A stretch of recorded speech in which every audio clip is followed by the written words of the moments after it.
ಶಾಂತಿ. ಮುಳ್ಳಿಯ ದಿನಾಂಕ 13/8/2025. ಪ್ರಾತಃ ಮುಳ್ಳಿ ಬಾಬ್ದಾದ ಮಧುಬನ. ತಂದೆ ತಿಳಿಸುತ್ತಾರೆ, ಮಧುರ ಮಕ್ಕಳೇ, ಅಕಾಲ ಮೂರ್ತಿ ತಂದೆಯು ಮಾತನಾಡುವ ನಡೆಯುವ ಸಿಂಹಾಸನ ಇದಾಗಿದೆ. ಅಂದರೆ ಬ್ರಹ್ಮ ತಂದೆ ಶರೀರವಾಗಿದೆ. ಯಾವಾಗ ಈ ಬ್ರಹ್ಮಾರವರಲ್ಲಿ ತಂದೆ ಬರುತ್ತಾರೆ, ಆಗ ನೀವು ಬ್ರಾಹ್ಮಣರನ್ನು ರಚಿಸುತ್ತಾರೆ. ಪ್ರಶ್ನೆ: ಬುದ್ಧಿವಂತ ಮಕ್ಕಳು ಯಾವ ರಹಸ್ಯವನ್ನು ತಿಳಿದು ಸರಿಯಾದ ರೀತಿಯಿಂದ ತಿಳಿಸುತ್ತಾರೆ? ಉತ್ತರ: ಬ್ರಹ್ಮ ಯಾರು ಹಾಗೂ ಅವರೇ ಬ್ರಹ್ಮನಿಂದ ವಿಷ್ಣು ಹೇಗಾಗುತ್ತಾರೆ? ಪ್ರಜಾಪಿತ ಬ್ರಹ್ಮ ಇಲ್ಲಿದ್ದಾರೆ. ಅವರು ದೇವತೆ ಅಲ್ಲ, ಬ್ರಹ್ಮರವರೇ ಬ್ರಾಹ್ಮಣರ ಮುಖಾಂತರ ಜ್ಞಾನ ಯಜ್ಞವನ್ನು ರಚಿಸುತ್ತಾರೆ. ಇವೆಲ್ಲ ರಹಸ್ಯಗಳನ್ನು ಬುದ್ಧಿವಂತ ಮಕ್ಕಳೇ ತಿಳಿಸುತ್ತಾರೆ. ಕುದುರೆ ಸವಾರರು ಹಾಗೂ ಕಾಳಾಳುಗಳು ಇದರಲ್ಲಿ ಗೊಂದಲ ಮಾಡುತ್ತಾರೆ. ಗೀತೆ. ಓಂ ನಮಃ ಶಿವಾಯ. ಓಂ ಶಾಂತಿ. ಭಕ್ತಿಯಲ್ಲಿ ಒಬ್ಬರದೇ ಮಹಿಮೆ ಮಾಡುತ್ತಾರೆ. ಮಹಿಮೆಯಂತೂ ಗಾಯನ ಮಾಡುತ್ತಾರಲ್ಲವೇ, ಆದರೆ ಅವರನ್ನು ತಿಳಿದೂ ಇಲ್ಲ, ಅವರ ಯಥಾರ್ಥವಾದ ಪರಿಚಯವನ್ನೇ ಅರಿತುಕೊಂಡಿಲ್ಲ. ಒಂದು ವೇಳೆ ಯಥಾರ್ಥವಾಗಿ ಮಹಿಮೆ ತಿಳಿದಿದ್ದರೆ ಅದನ್ನು ಖಂಡಿತವಾಗಿ ವರ್ಣನೆಯನ್ನು ಮಾಡುತ್ತಿದ್ದರು. ನೀವು ಮಕ್ಕಳು ತಿಳಿದಿದ್ದೀರಿ, ಭಗವಂತ ಅತೀ ಶ್ರೇಷ್ಠವಾಗಿದ್ದಾರೆ. ಮುಖ್ಯವಾದ ಚಿತ್ರ ಅವರದೇ ಆಗಿದೆ. ಬ್ರಹ್ಮನಿಗೂ ಸಂತಾನ ಇರುತ್ತಾರೆ. ನೀವೆಲ್ಲರೂ ಬ್ರಾಹ್ಮಣರಾಗಿದ್ದೀರಿ. ಬ್ರಹ್ಮನನ್ನು ಬ್ರಾಹ್ಮಣರೇ ತಿಳಿದುಕೊಂಡಿದ್ದಾರೆ, ಬೇರೆ ಯಾರೂ ತಿಳಿದಿಲ್ಲ. ಆ ಕಾರಣ ಗೊಂದಲವಾಗುತ್ತಾರೆ. ಇವರು ಬ್ರಹ್ಮ ಹೇಗಾಗುತ್ತಾರೆ? ಬ್ರಹ್ಮನನ್ನು ಸೂಕ್ಷ್ಮವತನದಲ್ಲಿ ತೋರಿಸಲಾಗಿದೆ. ಈಗ ಪ್ರಜಾಪಿತ ಸೂಕ್ಷ್ಮವತನದಲ್ಲಿ ಇರುವುದಿಲ್ಲ, ಅಲ್ಲಿ ರಚನೆ ಇರುವುದಿಲ್ಲ. ಇದರ ಪ್ರತಿ ನಿಮ್ಮ ಜೊತೆ ಬಹಳ ವಾದ ವಿವಾದವನ್ನು ಮಾಡುತ್ತಾರೆ. ಬ್ರಹ್ಮ ಹಾಗೂ ಬ್ರಾಹ್ಮಣರು ಇರುವುದು ಸರಿ ಇದೆ, ತಿಳಿಸಿರಿ. ಹೇಗೆ ಕ್ರೈಸ್ತನಿಗೆ ಕ್ರಿಶ್ಚಿಯನ್ ಅಕ್ಷರ ಬಂದಿದೆ, ಬುದ್ಧನಿಂದ ಬೌದ್ಧ, ಇಬ್ರಾಹಿಂನಿಂದ ಇಸ್ಲಾಂ, ಹಾಗೆಯೇ ಪ್ರಜಾಪಿತ ಬ್ರಹ್ಮನಿಂದ ಬ್ರಾಹ್ಮಣರ ಹೆಸರು ಪ್ರಸಿದ್ಧವಾಗಿದೆ. ಆದಿದೇವ ಬ್ರಹ್ಮ. ವಾಸ್ತವದಲ್ಲಿ ಬ್ರಹ್ಮನಿಗೆ ದೇವತೆ ಎಂದು ಹೇಳುವುದಿಲ್ಲ, ಇದು ತಪ್ಪಾಗಿದೆ. ಯಾರು ತಮ್ಮನ್ನು ಬ್ರಾಹ್ಮಣರೆಂದು ಕರೆಸಿಕೊಳ್ಳುತ್ತಾರೆಯೋ ಅವರನ್ನು ಕೇಳಬೇಕು, ಬ್ರಹ್ಮನು ಎಲ್ಲಿಂದ ಬಂದರು? ಇದು ಯಾರ ರಚನೆಯಾಗಿದೆ? ಬ್ರಹ್ಮನನ್ನು ಯಾರು ರಚನೆ ಮಾಡಿದರು? ಇದಕ್ಕೆ ಯಾರು ಉತ್ತರವನ್ನು ತಿಳಿಸಲು ಸಾಧ್ಯವಿಲ್ಲ, ಏಕೆಂದರೆ ಅರ್ಥಕೊಂಡೇ ಇಲ್ಲ. ಇದನ್ನು ಸಹ ನೀವು ಮಕ್ಕಳು ತಿಳಿದುಕೊಂಡಿದ್ದೀರಿ. ಶಿವ ತಂದೆಯು ಈ ರಥದಲ್ಲಿ ಪ್ರವೇಶ ಮಾಡುತ್ತಾರೆ. ಈ ಆತ್ಮವೇ, ಅಂದರೆ ಬ್ರಹ್ಮ ತಂದೆಯ ಆತ್ಮವೇ ಮೊದಲ ಜನ್ಮದಲ್ಲಿ ಕೃಷ್ಣ ರಾಜಕುಮಾರನಾಗಿದ್ದನು. 84 ಜನ್ಮಗಳ ನಂತರ ಅದೇ ಆತ್ಮವು ಬಂದು ಈ ಬ್ರಹ್ಮನಾಗಿದ್ದಾರೆ. ಜನ್ಮ ಪತ್ರಿಕೆಯ ಹೆಸರಂತೂ ಇವರಿಗೆ ಬೇರೆ ಇರಬೇಕಲ್ಲವೇ, ಏಕೆಂದರೆ ಇವರು ಮನುಷ್ಯನಲ್ಲವೇ? ನಂತರ ತಂದೆಯು ಇವರಲ್ಲಿ ಪ್ರವೇಶ ಮಾಡಿ ಇವರಿಗೆ ಬ್ರಹ್ಮನೆಂದು ಹೆಸರಿಡುತ್ತಾರೆ. ಅದೇ ಬ್ರಹ್ಮನು ವಿಷ್ಣುವಿನ ರೂಪವಾಗಿದ್ದಾರೆ, ನಾರಾಯಣನಾಗುತ್ತಾನಲ್ಲವೇ? 84 ಜನ್ಮಗಳ ಅಂತ್ಯದಲ್ಲಿಯೂ ಇವರದು ಸಾಧಾರಣ ರಥವಾಗಿದೆ. ಈ ಶರೀರವು ಎಲ್ಲ ಆತ್ಮಗಳ ರಥವಾಗಿದೆ. ಅಕಾಲ ಮೂರ್ತಿ ಆತ್ಮನಿಗೆ ನಡೆಯುವ ಮಾತನಾಡುವ ಸಿಂಹಾಸನವಾಗಿದೆ. ಸಿಖ್ಖರು ಇದಕ್ಕೆ ಸ್ಥೂಲವಾದ ಸಿಂಹಾಸನವನ್ನು ಮಾಡಿಬಿಟ್ಟಿದ್ದಾರೆ. ಅದಕ್ಕೆ ಅಕಾಲ ಸಿಂಹಾಸನವೆಂದು ಹೇಳುತ್ತಾರೆ. ಹಾಗೆ ನೋಡಿದರೆ ಇವೆಲ್ಲವೂ ಅಂದರೆ ಶರೀರಗಳು ಅಕಾಲ ಸಿಂಹಾಸನಗಳಾಗಿವೆ. ಆತ್ಮಗಳೆಲ್ಲರೂ ಅಕಾಲ ಮೂರ್ತಿಗಳಾಗಿದ್ದೀರಿ. ಸರ್ವಶ್ರೇಷ್ಠ ಭಗವಂತನಿಗೆ ರಥವಂತೂ ಬೇಕಲ್ಲವೇ? ರಥದಲ್ಲಿ ಪ್ರವೇಶ ಮಾಡಿ ಜ್ಞಾನವನ್ನು ತಿಳಿಸುತ್ತಾರೆ. ಅವರಿಗೆ ಜ್ಞಾನ ಪೂರ್ಣನೆಂದು ಹೇಳಲಾಗುತ್ತದೆ. ರಚಯಿತ ಮತ್ತು ರಚನೆಯ ಆದಿ ಮಧ್ಯ ಅಂತ್ಯದ ಜ್ಞಾನವನ್ನು ಕೊಡುತ್ತಾರೆ. ಜ್ಞಾನ ಪೂರ್ಣನೆಂದರೆ ಅಂತರ್ಯಾಮಿ ಅಥವಾ ಸರ್ವಜ್ಞನೆಂದಲ್ಲ. ಸರ್ವವ್ಯಾಪಿ ಎಂಬುದರ ಅರ್ಥವೇ ಬೇರೆ, ಸರ್ವಜ್ಞನೆಂಬುದರ ಅರ್ಥವೇ ಬೇರೆಯಾಗಿದೆ. ಮನುಷ್ಯರಂತೂ ಎಲ್ಲವನ್ನೂ ಸೇರಿಸಿ ಮನಸ್ಸಿಗೆ ಏನು ಬಂದರೆ ಅದನ್ನು ಹೇಳುತ್ತಾ ಹೋಗುತ್ತಾರೆ. ಈಗ ನೀವು ತಿಳಿದುಕೊಂಡಿದ್ದೀರಿ, ನಾವೆಲ್ಲ ಬ್ರಾಹ್ಮಣರು ಬ್ರಹ್ಮನ ಸಂತಾನರಾಗಿದ್ದೇವೆ. ನಮ್ಮ ಕುಲವು ಎಲ್ಲರಿಗಿಂತ ಶ್ರೇಷ್ಠವಾಗಿದೆ. ಅವರಿಗೆ ದೇವತೆಗಳನ್ನು ಶ್ರೇಷ್ಠರೆಂದು ಹೇಳುತ್ತಾರೆ, ಏಕೆಂದರೆ ಸತ್ಯಯುಗದ ಆದಿಯಲ್ಲಿ ದೇವತೆಗಳು ಇದ್ದು ಹೋಗಿದ್ದಾರೆ. ಆದರೆ ಪ್ರಜಾಪಿತ ಬ್ರಹ್ಮನ ಸಂತಾನರು ಬ್ರಾಹ್ಮಣರು ಇರುತ್ತಾರೆಂಬುದು ನೀವು ಮಕ್ಕಳ ವಿನಃ ಬೇರೆ ಯಾರಿಗೂ ತಿಳಿದಿಲ್ಲ. ಬ್ರಹ್ಮನನ್ನು ಸೂಕ್ಷ್ಮವತನದಲ್ಲಿ ಇದ್ದಾರೆಂದು ತಿಳಿಯುತ್ತಾರೆ. ಆ ಲೌಕಿಕ ಬ್ರಾಹ್ಮಣರೇ ಬೇರೆಯಾಗಿದ್ದಾರೆ. ಅವರು ಪೂಜೆ ಮಾಡುತ್ತಾರೆ, ಭಕ್ಷ್ಯ ಭೋಜನಗಳನ್ನು ತಿನ್ನುತ್ತಾರೆ. ನೀವೇನು ತಿನ್ನುವುದಿಲ್ಲ. ಬ್ರಹ್ಮನ ರಹಸ್ಯವನ್ನು ಈಗ ಬಹಳ ಚೆನ್ನಾಗಿ ತಿಳಿಸಿಕೊಡಬೇಕಾಗಿದೆ. ಅಂದಾಗ ತಿಳಿಸಿ ಅನ್ಯ ಮಾತುಗಳನ್ನು ಬಿಟ್ಟು ಯಾವ ತಂದೆಯಿಂದ ಪತೀತರಿಂದ ಪಾವನರಾಗಬೇಕಾಗಿದೆಯೋ ಆ ತಂದೆಯನ್ನು ಮೊದಲು ನೆನಪು ಮಾಡಿ. ನಂತರ ಈ ಮಾತುಗಳೆಲ್ಲವೂ ಅರ್ಥವಾಗುತ್ತದೆ. ಚಿಕ್ಕ ಮಾತಿನಲ್ಲಿ ಸಂಶಯವೂ ಬಂದರೆ ಸಾಕು, ತಂದೆಯನ್ನೇ ಬಿಟ್ಟು ಬಿಡುತ್ತಾರೆ. ಮೊದಲ ಮುಖ್ಯ ಮಾತಾಗಿದೆ ತಂದೆ ಮತ್ತು ಆಸ್ತಿ. ತಂದೆಯು ತಿಳಿಸುತ್ತಾರೆ, ನನ್ನೊಬ್ಬನನ್ನೇ ನೆನಪು ಮಾಡಿ, ನಾನು ಅವಶ್ಯವಾಗಿ ಯಾರದೋ ತನುವಿನಲ್ಲಿ ಬರುತ್ತೇನಲ್ಲವೇ? ಅವರ ಹೆಸರು ಇರಬೇಕು. ನಾನು ಬಂದು ಅವರನ್ನು ರಚಿಸುತ್ತೇನೆ. ಬ್ರಹ್ಮನ ಬಗ್ಗೆ ತಿಳಿಸಲು ಬಹಳ ಬುದ್ಧಿವಂತಿಕೆ ಇರಬೇಕು. ತಿಳಿಸಿಕೊಡುವುದರಲ್ಲಿ ಕುದುರೆ ಸವಾರರು, ಕಾಳಾಳುಗಳು ತಬ್ಬಿಬಾಗುತ್ತಾರೆ. ತಂದೆಯು ಸ್ಥಿತಿಯನುಸಾರ ತಿಳಿಸುತ್ತಾರಲ್ಲವೇ? ಪ್ರಜಾಪಿತ ಬ್ರಹ್ಮರವರು ಇಲ್ಲಿಯೇ ಇದ್ದಾರೆ. ಬ್ರಾಹ್ಮಣರ ಮುಖಾಂತರ ಯಜ್ಞವನ್ನು ರಚನೆ ಮಾಡುತ್ತಾರೆಂದರೆ ಬ್ರಾಹ್ಮಣರೇ ಬೇಕಲ್ಲವೇ? ಅವರಿಂದ ಬ್ರಾಹ್ಮಣರು ಬೇಕೆಂದರೆ ಪ್ರಜಾಪಿತ ಬ್ರಹ್ಮರವರು ಸಹ ಇಲ್ಲಿಯೇ ಬೇಕು. ಲೌಕಿಕ ಬ್ರಾಹ್ಮಣರು ಸಹ ನಾವು ಬ್ರಹ್ಮನ ಸಂತಾನರೆಂದು ಹೇಳಿಕೊಳ್ಳುತ್ತಾರೆ. ನಮ್ಮ ಕುಲವು ಪರಂಪರೆಯಿಂದ ಬಂದಿದೆ ಎಂದು ತಿಳಿಯುತ್ತಾರೆ. ಆದರೆ ಬ್ರಹ್ಮರವರು ಯಾವಾಗ ಇದ್ದರು ಎಂಬುದನ್ನು ತಿಳಿದುಕೊಂಡಿಲ್ಲ. ನೀವು ಈಗ ಬ್ರಾಹ್ಮಣರಾಗಿದ್ದೀರಿ. ಯಾರು ಬ್ರಹ್ಮನ ಸಂತಾನರೋ ಅವರೇ ಬ್ರಾಹ್ಮಣರು. ಲೌಕಿಕ ಬ್ರಾಹ್ಮಣರಂತೂ ತಂದೆಯ ಪರಿಚಯವನ್ನು ತಿಳಿದುಕೊಂಡಿಲ್ಲ. ಭಾರತದಲ್ಲಿ ಮೊದಲು ಬ್ರಾಹ್ಮಣರೇ ಇರುತ್ತಾರೆ. ಬ್ರಾಹ್ಮಣರದು ಸರ್ವಶ್ರೇಷ್ಠ ಕುಲವಾಗಿದೆ. ನಮ್ಮ ಕುಲವು ಅವಶ್ಯವಾಗಿ ಬ್ರಹ್ಮನಿಂದಲೇ ಬಂದಿರಬೇಕು ಎಂದು ಆ ಬ್ರಾಹ್ಮಣರು ಸಹ ತಿಳಿಯುತ್ತಾರೆ. ಆದರೆ ಯಾವಾಗ, ಹೇಗೆ, ಇದರ ವರ್ಣನೆಯನ್ನು ಮಾಡಲು ಅವರಿಂದ ಸಾಧ್ಯವಿಲ್ಲ. ನೀವು ತಿಳಿದುಕೊಳ್ಳುತ್ತೀರಿ, ಪ್ರಜಾಪಿತ ಬ್ರಹ್ಮನೇ ಬ್ರಾಹ್ಮಣರನ್ನು ರಚಿಸುತ್ತಾರೆ. ಆ ಬ್ರಾಹ್ಮಣರೇ ಮತ್ತೆ ದೇವತೆಗಳಾಗುತ್ತಾರೆ. ತಂದೆಯು ಬಂದು ಬ್ರಾಹ್ಮಣರಿಗೆ ಹೋದಿಸುತ್ತಾರೆ. ಬ್ರಾಹ್ಮಣರಿಗೆ ರಾಜ್ಯವಿಲ್ಲ. ಬ್ರಾಹ್ಮಣರದು ಕುಲವಿದೆ. ಮತ್ತೆ ಯಾವಾಗ ರಾಜಾರಾಣಿ ಆಗುವರೋ ಆಗಲೇ ರಾಜಧಾನಿ ಎಂದು ಹೇಳಲಾಗುವುದು. ಹೇಗೆ ಸೂರ್ಯವಂಶಿ ರಾಜಧಾನಿ ಎಂದು ಹೇಳುತ್ತಾರಲ್ಲವೇ? ನೀವು ಬ್ರಾಹ್ಮಣರು ರಾಜರಂತೂ ಆಗುವುದಿಲ್ಲ. ಕೌರವರು ಮತ್ತು ಪಾಂಡವರ ರಾಜ್ಯವಿತ್ತು ಎಂದು ಯಾವ ಮಾತನ್ನು ಹೇಳುತ್ತಾರೆಯೋ ಇವೆರಡೂ ತಪ್ಪಾಗಿದೆ. ಏಕೆಂದರೆ ಇಬ್ಬರಿಗೂ ರಾಜ್ಯವಿಲ್ಲ. ಪ್ರಜೆಗಳ ಮೇಲೆ ಪ್ರಜೆಗಳ ರಾಜ್ಯವಾಗಿದೆ. ಇದಕ್ಕೆ ರಾಜಧಾನಿ ಎಂದು ಹೇಳುವುದಿಲ್ಲ. ರಾಜ್ಯ ಕಿರೀಟವೂ ಇಲ್ಲ. ತಂದೆಯು ತಿಳಿಸಿದ್ದರು, ಮೊದಲು ಭಾರತದಲ್ಲಿ ಡಬಲ್ ಕಿರೀಟಧಾರಿ ರಾಜರಿದ್ದರು, ನಂತರ ಸಿಂಗಲ್ ಕಿರೀಟಧಾರಿಗಳು. ಈ ಸಮಯದಲ್ಲಿ ಕಿರೀಟವೇ ಇಲ್ಲ. ಇದನ್ನು ಸಹ ಒಳ್ಳೆ ರೀತಿಯಲ್ಲಿ ಸಿದ್ಧ ಮಾಡಿ ತಿಳಿಸಬೇಕಾಗಿದೆ.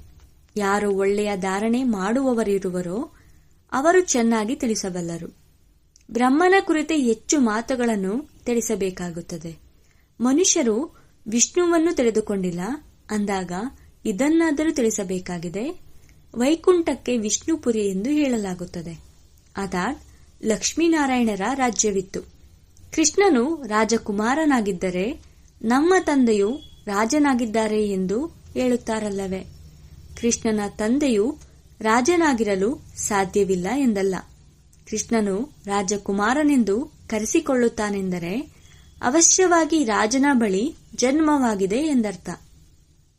ಸಾಹುಕಾರರ ಬಳಿ ಜನ್ಮ ಪಡೆದರೆ ರಾಜಕುಮಾರನೆಂದು ಕರೆಸಿಕೊಳ್ಳುವುದಿಲ್ಲ. ರಾಜನ ಪದವಿ ಮತ್ತು ಸಾಹುಕಾರರ ಪದವಿಯಲ್ಲಿ ರಾತ್ರಿ ಹಗಲಿನ ಅಂತರವಾಗಿ ಬಿಡುತ್ತದೆ. ಕೃಷ್ಣನ ತಂದೆ ರಾಜನ ಹೆಸರೇ ಇಲ್ಲ. ಕೃಷ್ಣನ ಹೆಸರು ಎಷ್ಟು ಪ್ರಖ್ಯಾತವಾಗಿದೆ. ಅವರ ತಂದೆಯದು ಶ್ರೇಷ್ಠ ಪದವಿ ಎಂದು ಹೇಳುವುದಿಲ್ಲ. ಅವರದು ಮಧ್ಯಮ ವರ್ಗದ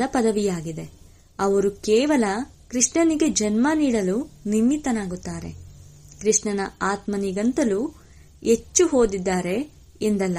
ಕೃಷ್ಣನೇ ನಂತರ ನಾರಾಯಣನಾಗುತ್ತಾನೆ. ಬಾಕಿ ತಂದೆಯ ಹೆಸರೇ ಮರೆಯಾಗಿ ಬಿಡುತ್ತದೆ.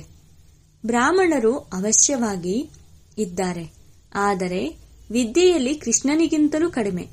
ಕೃಷ್ಣನ ಆತ್ಮದ ವಿದ್ಯೆಯು ತನ್ನ ತಂದೆಗಿಂತಲೂ ಉತ್ತಮವಾಗಿತ್ತು. ಆದ್ದರಿಂದಲೇ ಇಷ್ಟೊಂದು ಹೆಸರು ಬರುತ್ತದೆ. ಕೃಷ್ಣನ ತಂದೆಯು ಯಾರಾಗಿದ್ದರೂ ಇದು ಯಾರಿಗೂ ತಿಳಿದಿಲ್ಲ. ಮುಂದೆ ಹೋದಂತೆ ಅರ್ಥವಾಗುವುದು. ಎಲ್ಲರೂ ಇಲ್ಲಿಂದಲೇ ಆಗಬೇಕಾಗಿದೆ. ರಾಧೆಗೂ ಸಹ ತಂದೆ ತಾಯಿಯಂತೂ ಇರುತ್ತಾರಲ್ಲವೇ, ಆದರೆ ಅವರಿಗಂತಲೂ ರಾಧೆಯ ಹೆಸರೇ ಹೆಚ್ಚಾಗಿದೆ. ಏಕೆಂದರೆ ತಂದೆ ತಾಯಿಯು ರಾಧೆಗಿಂತಲೂ ಕಡಿಮೆ ಓದಿದ್ದಾರೆ. ರಾಧೆಯ ಹೆಸರು ಅವರಿಗಿಂತಲೂ ಉತ್ತಮವಾಗಿ ಬಿಡುತ್ತದೆ. ಮಕ್ಕಳಿಗೆ ತಿಳಿದುಕೊಳ್ಳಲು ಇವು ಬಹಳ ವಿಸ್ತಾರವಾದ ಮಾತುಗಳಾಗಿವೆ. ಎಲ್ಲವೂ ವಿದ್ಯೆಯ ಮೇಲೆ ಆಧಾರಿತವಾಗಿದೆ. ಬ್ರಹ್ಮನ ಕುರಿತು ತಿಳಿಸುವುದಕ್ಕೂ ಬುದ್ಧಿವಂತಿಕೆ ಬೇಕು. ಅದೇ ಕೃಷ್ಣನ ಆತ್ಮನೇ 84 ಜನ್ಮಗಳನ್ನು ಭೋಗಿಸುತ್ತದೆ. ನೀವು ಸಹ 84 ಜನ್ಮಗಳನ್ನು ಪಡೆಯುತ್ತೀರಿ. ಎಲ್ಲರೂ ಒಟ್ಟಿಗೆ ಬರುವುದಿಲ್ಲ. ಯಾರು ವಿದ್ಯೆಯಲ್ಲಿ ಮುಂದೆ ಇರುವರೋ ಅವರು ಅಲ್ಲಿಯೂ ಮುಂದೆ ಬರುವರು. ನಂಬರ್ ವಾರಂತೂ ಬರುತ್ತಾರಲ್ಲವೇ. ಇವು ಬಹಳ ಗುಹ್ಯ ಮಾತುಗಳಾಗಿವೆ. ಮಂದ ಬುದ್ಧಿಯವರು ಧಾರಣೆ ಮಾಡಲು ಸಾಧ್ಯವಿಲ್ಲ. ನಂಬರ್ ವಾರ್ ಹೋಗುತ್ತಾರೆ. ನೀವು ಸಹ ನಂಬರ್ ವಾರ್ ಆಗಿ ಇಲ್ಲಿಂದ ವರ್ಗಾವಣೆ ಆಗುತ್ತೀರಿ. ಇದು ಎಷ್ಟು ದೊಡ್ಡ ಕ್ಯೂ ಅಂದ್ರೆ ಸಾಲು ಆಗಿದೆ. ಇದು ಅಂತಿಮದಲ್ಲಿ ಹೋಗುವುದು. ನಂಬರ್ ವಾರ್ ತಮ್ಮ ತಮ್ಮ ಸ್ಥಾನಗಳಿಗೆ ಹೋಗಿ ನಿವಾಸಿಸುತ್ತಾರೆ. ಎಲ್ಲ ಸ್ಥಾನವೂ ನಿಶ್ಚಿತವಾಗಿದೆ. ಇದು ಬಹಳ ಅದ್ಭುತವಾದ ಆಟವಾಗಿದೆ. ಆದರೆ ಯಾರು ತಿಳಿದುಕೊಂಡಿಲ್ಲ. ಇದಕ್ಕೆ ಮುಳ್ಳಿನ ಕಾಡೆಂದು ಹೇಳಲಾಗುತ್ತದೆ. ಇಲ್ಲಿ ಎಲ್ಲರೂ ಪರಸ್ಪರ ದುಃಖವನ್ನು ಕೊಡುತ್ತಿರುತ್ತಾರೆ. ಸ್ವರ್ಗದಲ್ಲಂತೂ ಸ್ವಾಭಾವಿಕ ಸುಖವಿರುತ್ತದೆ. ಇಲ್ಲಿ ತಾತ್ಕಾಲಿಕ ಸುಖವಿದೆ. ಸತ್ಯವಾದ ಸುಖವನ್ನು ತಂದೆಯೊಬ್ಬರೇ ಕೊಡುತ್ತಾರೆ. ಇಲ್ಲಿರುವ ಸುಖವು ಕಾಗವಿಷ್ಟ ಸಮಾನವಾಗಿದೆ. ದಿನ ಪ್ರತಿದಿನ ತಮೋಪ್ರಧಾನರಾಗುತ್ತಾ ಹೋಗುತ್ತಾರೆ. ಇಷ್ಟೊಂದು ದುಃಖವಿದೆ. ಬಾಬಾ, ಮಾಯೆಯ ಬಿರುಗಾಳಿಗಳು ಬಹಳ ಬರುತ್ತವೆ. ಮಾಯೆಯು ಗೊಂದಲದಲ್ಲಿ ಸಿಕ್ಕಿ ಹಾಕಿಸುತ್ತಿದೆ. ಬಹಳ ದುಃಖದ ಅಲೆಯೂ ಬರುತ್ತಿದೆ ಎಂದು ಹೇಳುತ್ತಾರೆ. ಸುಖದಾತ ತಂದೆಯ ಮಕ್ಕಳಾಗಿಯೂ ಒಂದು ವೇಳೆ ದುಃಖದ ಅಲೆಯು ಬರುತ್ತದೆ ಎಂದರೆ ತಂದೆಯು ತಿಳಿಸುತ್ತಾರೆ, ಮಕ್ಕಳೇ, ನಿಮ್ಮದು ಇದು ಬಹಳ ದೊಡ್ಡ ಕರ್ಮಭೋಗವಾಗಿದೆ. ತಂದೆಯು ಸಿಕ್ಕಿದ್ದಾರೆ ಅಂದ ಮೇಲೆ ದುಃಖದ ಅಲೆಯು ಬರಬಾರದು. ಯಾವ ಹಳೆಯ ಕರ್ಮ ಭೋಗವಿದೆಯೋ ಅದನ್ನು ಯೋಗ ಬಲದಿಂದ ಮುಗಿಸಿ. ಒಂದು ವೇಳೆ ಯೋಗ ಬಲವಿಲ್ಲವೆಂದರೆ ಶಿಕ್ಷೆಯನ್ನನುಭವಿಸಿ ಲೆಕ್ಕಾಚಾರವನ್ನು ಮುಗಿಸಬೇಕಾಗಿದೆ. ಪೆಟ್ಟು ತಿಂದು ಅಲ್ಪ ರೊಟ್ಟಿಯನ್ನು ಪಡೆಯುವುದು ಚೆನ್ನಾಗಿಲ್ಲ. ಶಿಕ್ಷೆಯನ್ನನುಭವಿಸಿ ಪದವಿಯನ್ನು ಪಡೆಯುವುದು ಒಳ್ಳೆಯದಲ್ಲ. ಪುರುಷಾರ್ಥ ಮಾಡಬೇಕು. ಇಲ್ಲವಾದರೆ ಕೊನೆಯಲ್ಲಿ ನ್ಯಾಯಾಲಯದಲ್ಲಿ ಕುಳಿತುಕೊಳ್ಳಬೇಕಾಗುತ್ತದೆ. ಪ್ರಜೆಗಳಂತೂ ಬಹಳಷ್ಟು ಮಂದಿ ಆಗುವರು. ಇದಂತೂ ಡ್ರಾಮಾನುಸಾರ ಎಲ್ಲರೂ ಗರ್ಭ ಜೈಲಿನಲ್ಲಿ ಬಹಳ ಶಿಕ್ಷೆಗಳನ್ನು ಅನುಭವಿಸುತ್ತಾರೆ. ಆತ್ಮಗಳು ಬಹಳಷ್ಟು ಅಲೆದಾಡುತ್ತಾರೆ. ಕೆಲವು ಆತ್ಮಗಳು ಬಹಳ ನಷ್ಟವನ್ನುಂಟು ಮಾಡುತ್ತದೆ. ಯಾರೆಲ್ಲಾದರೂ ಅಶುದ್ಧ ಆತ್ಮನ ಅಂದ್ರೆ ಪ್ರೇತಾತ್ಮ ಪ್ರವೇಶತೆಯಾಗುತ್ತದೆ ಎಂದರೆ ಎಷ್ಟು ಹೆಚ್ಚು ಕಡಿಮೆಯಾಗುತ್ತದೆ. ಹೊಸ ಪ್ರಪಂಚದಲ್ಲಿ ಈ ಮಾತುಗಳೇ ಇರುವುದಿಲ್ಲ. ನಾವು ಹೊಸ ಪ್ರಪಂಚದಲ್ಲಿ ಹೋಗಬೇಕೆಂದು ನೀವೀಗ ಪುರುಷಾರ್ಥ ಮಾಡುತ್ತಿದ್ದೀರಿ. ಅಲ್ಲಿ ಹೋಗಿ ಹೊಸ ಹೊಸ ಮಹಲುಗಳನ್ನು ತಯಾರು ಮಾಡಬೇಕಾಗುತ್ತದೆ. ಹೇಗೆ ಕೃಷ್ಣನು ಜನ್ಮ ಪಡೆಯುತ್ತಾನೆಯೋ ಹಾಗೆಯೇ ರಾಜರ ಬಳಿ ಹೋಗಿ ಜನ್ಮ ಪಡೆಯುತ್ತಾರೆ. ಆದರೆ ಇಷ್ಟೊಂದು ಮಹಲು ಇತ್ಯಾದಿಗಳು ಮೊದಲೇ ಇರುವುದಿಲ್ಲ. ಅವೆಲ್ಲವನ್ನು ನಂತರ ಕಟ್ಟಲಾಗುತ್ತದೆ. ಯಾರು ರಚಿಸಿದ್ದಾರೆ, ಯಾರ ಬಳಿ ಜನ್ಮ ಪಡೆಯುತ್ತಾರೆ, ರಾಜರ ಬಳಿ ಜನ್ಮವಾಗುತ್ತದೆ ಎಂದು ಗಾಯನವೂ ಇದೆ. ಆದರೆ ಏನಾಗುವುದೆಂಬುದನ್ನು ಮುಂದೆ ಹೋದಂತೆ ನೋಡುವಿರಿ. ತಂದೆಯು ಈಗಲೇ ತಿಳಿಸುವುದಿಲ್ಲ. ಹಾಗೆ ತಿಳಿಸುವಂತಿದ್ದರೆ ಇದು ಕೃತಕ ನಾಟಕವಾಗಿ ಬಿಡುತ್ತದೆ. ಆದ್ದರಿಂದ ಏನನ್ನೂ ತಿಳಿಸುವುದಿಲ್ಲ. ಮೊದಲೇ ತಿಳಿಸುವುದು ನಾಟಕದಲ್ಲಿ ನಿಗದಿಯಾಗಿಲ್ಲ. ತಂದೆಯು ತಿಳಿಸುತ್ತಾರೆ, ನಾನು ಸಹ ಪಾತ್ರಧಾರಿಯಾಗಿದ್ದೇನೆ. ಮುಂದಿನ ಮಾತುಗಳನ್ನು ಮೊದಲೇ ತಿಳಿದುಕೊಂಡಿದ್ದರೆ ಬಹಳಷ್ಟು ತಿಳಿಸುತ್ತಿದ್ದೆನು. ತಂದೆಯು ಅಂತರ್ಯಾಮಿಯಾಗಿದ್ದಾರೆ, ಮೊದಲೇ ತಿಳಿಸುತ್ತಿದ್ದರು. ತಂದೆಯು ತಿಳಿಸುತ್ತಾರೆ, ಇಲ್ಲ. ನಾಟಕದಲ್ಲಿ ಏನಾಗುವುದೋ ಅದನ್ನು ಸಾಕ್ಷಿಯಾಗಿ ನೋಡುತ್ತಾ ಬನ್ನಿ. ಜೊತೆ ಜೊತೆಗೆ ನೆನಪಿನ ಯಾತ್ರೆಯಲ್ಲಿ ಮಸ್ತರಾಗಿರಿ. ಇದರಲ್ಲಿಯೇ ಅನುತ್ತೀರ್ಣರಾಗುತ್ತಾರೆ. ಜ್ಞಾನವೆಂದು ಹೆಚ್ಚು ಕಡಿಮೆಯಾಗಲು ಸಾಧ್ಯವಿಲ್ಲ. ನೆನಪಿನ ಯಾತ್ರೆಯಲ್ಲಿ ಏರಿಳಿತವಾಗುತ್ತದೆ. ಜ್ಞಾನವಂತೂ ಯಾವುದು ಸಿಕ್ಕಿದೆಯೋ ಅದು ನಿಮ್ಮಲ್ಲಿ ಇದ್ದೇ ಇದೆ. ನೆನಪಿನ ಯಾತ್ರೆಯಲ್ಲಿ ಮಾತ್ರ ಕೆಲವೊಮ್ಮೆ ಉಮಂಗವಿರುತ್ತದೆ, ಇನ್ನು ಕೆಲವೊಮ್ಮೆ ಬಹಳ ಕೆಳಗೆ ಬಂದು ಬಿಡುತ್ತಾರೆ. ಯಾತ್ರೆಯಲ್ಲಿ ಏರಿಳಿತವಾಗುತ್ತದೆ. ಜ್ಞಾನದಲ್ಲಿಯೂ ಏಣಿಯನ್ನು ಏರುವುದಿಲ್ಲ, ಜ್ಞಾನಕ್ಕೆ ಯಾತ್ರೆ ಎಂದು ಹೇಳುವುದಿಲ್ಲ. ಇದು ನೆನಪಿನ ಯಾತ್ರೆಯಾಗಿದೆ. ತಂದೆಯು ತಿಳಿಸುತ್ತಾರೆ, ನೆನಪಿನಲ್ಲಿದ್ದರೆ ನೀವು ಸುರಕ್ಷಿತರಾಗಿರುತ್ತೀರಿ. ದೇಹಾಭಿಮಾನದಲ್ಲಿ ಬರುವುದರಿಂದಲೇ ನೀವು ಬಹಳ ಮೋಸ ಹೋಗುತ್ತೀರಿ. ವಿಕರ್ಮ ಮಾಡುತ್ತಿರುತ್ತಾರೆ. ಕಾಮ ಮಹಾಶತ್ರುವಾಗಿದೆ. ಇದರಲ್ಲಿಯೇ ಅನುತ್ತೀರ್ಣರಾಗಿ ಬಿಡುತ್ತಾರೆ. ಕ್ರೋಧ ಇತ್ಯಾದಿಗಳ ಬಗ್ಗೆ ತಂದೆಯು ಅಷ್ಟೊಂದು ಹೊತ್ತು ಕೊಟ್ಟು ಹೇಳುವುದಿಲ್ಲ. ಕಾಮದ ಮೇಲೆಯೇ ಇಷ್ಟೊಂದು ತಿಳಿಸುತ್ತಾರೆ. ಜ್ಞಾನದಿಂದ ಸೆಕೆಂಡಿನಲ್ಲಿ ಜೀವನ್ಮುಕ್ತಿಯಾಗುತ್ತದೆ, ಅಥವಾ ಸಾಗರವನ್ನು ಶಾಯಿಯನ್ನಾಗಿ ಮಾಡಿದರೂ ಸಹ ಜ್ಞಾನವು ಮುಗಿಯುವುದಿಲ್ಲ ಎಂದು ಹೇಳುತ್ತಾರೆ.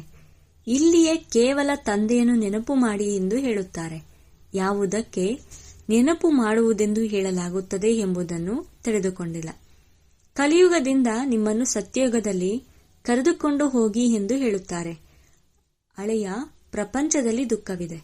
ನೀವು ಸಹ ನೋಡುತ್ತೀರಿ, ಮಳೆಯಿಂದ ಎಷ್ಟೊಂದು ಕಟ್ಟಡಗಳು ಬಿದ್ದು ಹೋಗುತ್ತಿರುತ್ತದೆ, ಎಷ್ಟೊಂದು ಮುಳುಗಿ ಹೋಗುತ್ತದೆ. ಮಳೆ ಇತ್ಯಾದಿಗಳೆಲ್ಲವೂ ಪ್ರಾಕೃತಿಕ ವಿಕೋಪಗಳಾಗಿವೆ.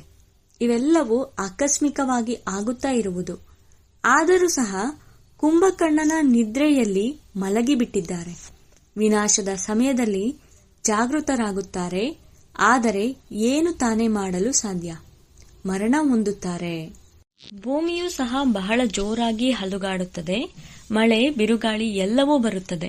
ಬಾಂಬುಗಳನ್ನು ಹಾಕುತ್ತಾರೆ, ಆದರೆ ಇಲ್ಲಿ ಅಂತರ್ಯುದ್ಧಗಳು ನಡೆಯುತ್ತವೆ ಎಂದು ಸೇರಿಸಲಾಗಿದೆ. ರಕ್ತದ ನದಿಗಳು ಹರಿಯುತ್ತವೆ ಎಂದು ಗಾಯನವಿದೆ. ಇಲ್ಲಿ ಬಹಳಷ್ಟು ಒಡೆದಾಟಗಳಾಗುತ್ತವೆ. ಒಬ್ಬರು ಇನ್ನೊಬ್ಬರ ಮೇಲೆ ಮುಖದಮ್ಮೆ ಒಡುತ್ತಾರೆ. ಅಂದ ಮೇಲೆ ಅವಶ್ಯವಾಗಿ ಹೊಡೆದಾಡುತ್ತಾರೆ. ಎಲ್ಲರೂ ನಿರ್ಧನಿಕರಾಗಿದ್ದಾರೆ. ನೀವು ಧನಿಕರಾಗಿದ್ದೀರಿ ಅಂದ ಮೇಲೆ ಯಾವುದೇ ಯುದ್ಧ ಇತ್ಯಾದಿಗಳನ್ನು ನೀವು ಮಾಡಬಾರದು. ಬ್ರಾಹ್ಮಣರಾಗಿದ್ದರಿಂದ ನೀವು ಧನಿಕರಾಗಿ ಬಿಟ್ಟಿರಿ. ಧನಿ ಎಂದು ತಂದೆಗೆ ಇಲ್ಲವೇ ಪತಿಗೆ ಹೇಳಲಾಗುತ್ತದೆ. ಶಿವ ತಂದೆಯಂತೂ ಪತಿಯರ ಪತಿಯಾಗಿದ್ದಾರೆ. ಹೇಗೆ ನಿಶ್ಚಿತಾರ್ಥವಾಗಿ ಬಿಟ್ಟರೆ ನಾವು ಇಂತಹ ಪತಿಯ ಜೊತೆ ಯಾವಾಗ ಹೋಗಿ ಮಿಲನ ಮಾಡುತ್ತೇವೆಂದು ಹಾಡುತ್ತಾರೆ. ಹಾಗೆಯೇ ಆತ್ಮಗಳು ಹೇಳುತ್ತೀರಿ, ಬಾಬಾ ತಮ್ಮೊಂದಿಗೆ ನಮ್ಮ ನಿಶ್ಚಿತಾರ್ಥವಾಗಿದೆ. ನಿಶ್ಚಿತಾರ್ಥವಾಗಿ ಬಿಟ್ಟಿತು ಅಂದಾಗ ತಮ್ಮೊಂದಿಗೆ ಮಿಲನ ಮಾಡುವುದು ಹೇಗೆ? ಕೆಲವರಂತೂ ಸತ್ಯವನ್ನು ಬರೆಯುತ್ತಾರೆ, ಇನ್ನು ಕೆಲವರು ಬಹಳ ಮುಚ್ಚಿಡುತ್ತಾರೆ. ಬಾಬಾ, ನನ್ನಿಂದ ಈ ತಪ್ಪಾಯಿತು, ಕ್ಷಮೆ ಮಾಡಿ ಎಂದು ಸತ್ಯತೆಯಿಂದ ಬರೆಯುವುದೇ ಇಲ್ಲ. ಒಂದು ವೇಳೆ ಯಾವುದೇ ವಿಕಾರದಲ್ಲಿ ಬಿದ್ದರೆ ಅವರ ಬುದ್ಧಿಯಲ್ಲಿ ಧಾರಣೆಯಾಗಲು ಸಾಧ್ಯವಿಲ್ಲ. ತಂದೆಯು ತಿಳಿಸುತ್ತಾರೆ, ನೀವು ಇಂತಹ ಕಠಿಣ ತಪ್ಪನ್ನು ಮಾಡಿದರೆ ಬಿದ್ದು ಪುಡಿ ಪುಡಿಯಾಗಿ ಬಿಡುತ್ತೀರಿ. ನಾನು ನಿಮ್ಮನ್ನು ಸುಂದರರನ್ನಾಗಿ ಮಾಡಲು ಬಂದಿದ್ದೇನೆ. ಅಂದ ಮೇಲೆ ನೀವು ಹೇಗೆ ಮುಖ ಕಪ್ಪು ಮಾಡಿಕೊಳ್ಳುತ್ತೀರಿ? ಮೊದಲು ಸ್ವರ್ಗದಲ್ಲಿ ಬರುತ್ತೀರಿ, ಆದರೆ ಬಿಡುಗಾಸು ಪದವಿಯನ್ನು ಪಡೆಯುವವರು. ರಾಜಧಾನಿಯು ಸ್ಥಾಪನೆಯಾಗುತ್ತಿದೆಯಲ್ಲವೇ? ಕೆಲವರಂತೂ ಸೋಲನ್ನನುಭವಿಸಿ ಜನ್ಮ ಜನ್ಮಾಂತರಕ್ಕಾಗಿ ಪದವಿ ಭ್ರಷ್ಟರಾಗಿ ಬಿಡುತ್ತಾರೆ. ಅಂತವರು ಹೇಳುತ್ತಾರೆ, ನೀವು ತಂದೆಯಿಂದ ಈ ಪದವಿಯನ್ನು ಪಡೆಯಲು ಬಂದಿದ್ದೀರಿ. ತಂದೆಯು ಎಷ್ಟು ಶ್ರೇಷ್ಠರಾದರೂ ಮತ್ತೆ ನಾವು ಮಕ್ಕಳು ಪ್ರಜೆಗಳಾಗಲು ಸಾಧ್ಯವೇ? ತಂದೆಯ ಸಿಂಹಾಸನವನ್ನೇರಿ ಮಕ್ಕಳು ದಾಸದಾಸಿಯರಾದರೆ ಇದೆಷ್ಟು ನಾಚಿಕೆಯ ಮಾತಾಗಿದೆ. ಕೊನೆಯಲ್ಲಿ ನಿಮಗೆ ಎಲ್ಲವೂ ಸಾಕ್ಷಾತ್ಕಾರವಾಗುತ್ತದೆ. ನಾವು ಹೀಗೆ ಮಾಡಿದೆವಲ್ಲ ಎಂದು ಬಹಳ ಪಶ್ಚಾತ್ತಾಪ ಪಡುವಿರಿ. ಸನ್ಯಾಸಿಗಳು ಸಹ ಬ್ರಹ್ಮಚರ್ಯದಲ್ಲಿರುತ್ತಾರೆ.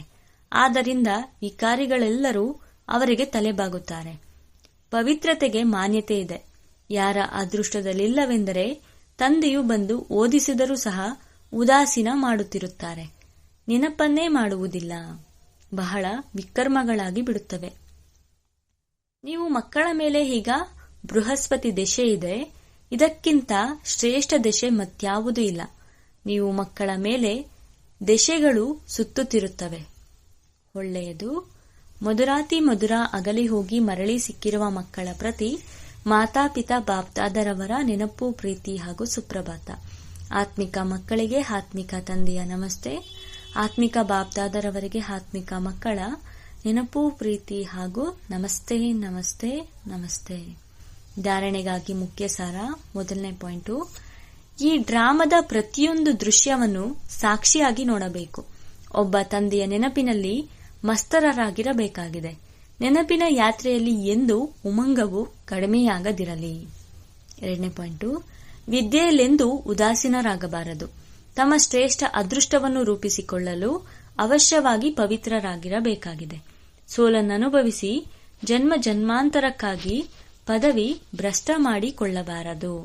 ವರದಾನ: ಸತ್ಯ ಸೇವೆಯ ಮೂಲಕ ಅವಿನಾಶಿ ಅಲೌಕಿಕ ಖುಷಿಯ ಸಾಗರದಲ್ಲಿ ತೇಲಾಡುವ ಅದೃಷ್ಟವಂತ ಆತ್ಮಭವ. ವಿವರಣೆ: ಯಾವ ಮಕ್ಕಳು ಸೇವೆಗಳಲ್ಲಿ ಬಾಪ್ದಾದ ಮತ್ತು ನಿಮಿತ್ತವಾಗಿರುವ ಹಿರಿಯ ಸ್ನೇಹದ ಆಶೀರ್ವಾದಗಳನ್ನು ಪ್ರಾಪ್ತಿ ಮಾಡಿಕೊಳ್ಳುತ್ತಾರೆ, ಅವರಲ್ಲಿ ಅಲೌಕಿಕ ಆತ್ಮಿಕ ಖುಷಿಯ ಅನುಭವವಾಗುತ್ತದೆ. ಅವರು ಸೇವೆಗಳ ಮೂಲಕ ಆಂತರಿಕ ಖುಷಿ, ಆತ್ಮಿಕ ಮೋಜು, ಬೇಹದ್ದಿನ ಪ್ರಾಪ್ತಿಯ ಅನುಭವ ಮಾಡುತ್ತಾ ಸದಾ ಖುಷಿಯ ಸಾಗರದಲ್ಲಿ ತೇಲಾಡುತ್ತಿರುತ್ತಾರೆ. ಸತ್ಯ ಸೇವೆಯು ಸರ್ವರ ಸ್ನೇಹ, ಸರ್ವರ ಮೂಲಕ ಅವಿನಾಶಿ ಸಮ್ಮಾನ ಮತ್ತು ಖುಷಿಯ ಆಶೀರ್ವಾದಗಳನ್ನು ಪ್ರಾಪ್ತಿ ಮಾಡಿಕೊಳ್ಳುವ ಅದೃಷ್ಟದ ಶ್ರೇಷ್ಠ ಭಾಗ್ಯದ ಅನುಭವ ಮಾಡಿಸುತ್ತದೆ. ಯಾರು ಸದಾ ಖುಷಿಯಾಗಿದ್ದಾರೆ ಅವರೇ ಅದೃಷ್ಟವಂತರಾಗಿದ್ದಾರೆ. ಸ್ಲೋಗನ್: ಸದಾ ಆಶ್ರಿತ ಅಥವಾ ಆಕರ್ಷಣ ಮೂರ್ತಿಯಾಗುವುದಕ್ಕಾಗಿ ಸಂತುಷ್ಟ ಮಣಿಯಾಗಿರಿ. ಅವ್ಯಕ್ತ ಸೂಚನೆ: ಸಹಜಯೋಗಿ ಆಗಬೇಕೆಂದರೆ ಪರಮಾತ್ಮನ ಪ್ರೀತಿಯ ಅನುಭವಿಯಾಗಿರಿ. ಕರ್ಮದಲ್ಲಿ, ವಾಣಿಯಲ್ಲಿ, ಸಂಪರ್ಕದಲ್ಲಿ ಅಥವಾ ಸಂಬಂಧದಲ್ಲಿ ಪ್ರೀತಿ ಮತ್ತು ಸ್ಮೃತಿ ಅಥವಾ ಸ್ಥಿತಿಯಲ್ಲಿ ಲವಲೀನರಾಗಿರಬೇಕು. ಯಾರು ಎಷ್ಟು ಪ್ರಿಯರಾಗಿರುತ್ತಾರೆ ಅವರು ಅಷ್ಟೇ ಲವಲೀನರಾಗಿರಲು ಸಾಧ್ಯ. ಈ ಲವಲೀನ ಸ್ಥಿತಿಯ ಮನುಷ್ಯಾತ್ಮರು ಲೀನವಾಗುವ ಅವಸ್ಥೆ ಎಂದು ಹೇಳಿಬಿಟ್ಟರು. ತಂದೆಯಲ್ಲಿನ ಪ್ರೀತಿಯನ್ನು ಅಂದರೆ ಲವ್ ಸಮಾಪ್ತಿ ಮಾಡಿ ಕೇವಲ ಲೀನ ಶಬ್ದವನ್ನು ತೆಗೆದುಕೊಂಡಿದ್ದಾರೆ. ನೀವು ಮಕ್ಕಳು ತಂದೆಯ ಪ್ರೀತಿಯಲ್ಲಿ ಲವಲೀನರಾಗಿದ್ದರೆ ಅನ್ಯರನ್ನು ತಮ್ಮ ಸಮಾನ ಅಥವಾ ತಂದೆಯ ಸಮಾನ ಮಾಡಿಕೊಳ್ಳಬಹುದು. ಓಂ ಶಾಂತಿ.